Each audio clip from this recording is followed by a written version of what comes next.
para sa'yo, paano mo masabi na isa ka ng successful sa buhay? Ano yung definition mo ng pagiging successful sa buhay or sa career or sa personal life mo?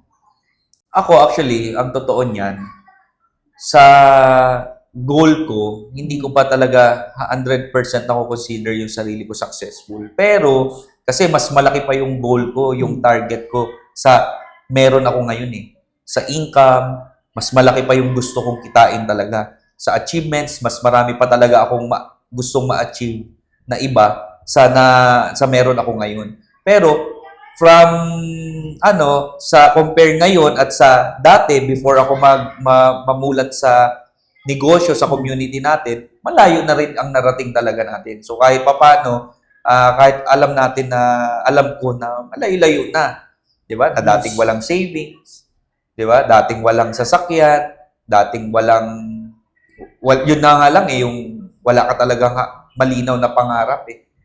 Ngayon meron na, very clear na at nakuha mo na yung iba. Ang layo na nang narating mo na.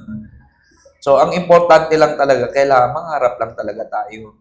So, at yung pangarap na yun, find a way na meron kang gagawin para makuha mo yun. So, ang success, iba-iba yan eh. Iba-ibang level. Pwedeng yung iba, successful na sila sa simpleng buhay. Yung iba naman, malaki pa ang gusto nilang ma-achieve. So, depende sa tao. So, wala din masama na makontento sila doon kasi yun na yung success na gusto nila. Para sa kanila. Para sa kanila. Pero yung iba naman, wala din masama na gusto pang maghangad ng mas mataas kasi yun yung gusto nila. So, depende talaga siya eh. So, katulad ko, gusto ko marami pa akong gusto. Marami pa akong gusto sa buhay. Bata pa ako, malakas pa tayo, marami pa tayong pwedeng gawin para yung meron tayo ngayon maging times 10 pa. So, kaya mas gusto kong ilalagay sa isip ko na hindi pa ako successful para mas lalo ako manggigil na galingan lalo. Magalingan, mas husayan, masipagan, at mas mag-isip at alam mo yung kumilos ng kumilos everyday para ma-achieve natin. Sabi nga ng mentor natin na si Congressman Sap, diba? Kailangan yung ginagawa mo everyday may connect sa gusto mong mangyaring success pagdating ng panahon.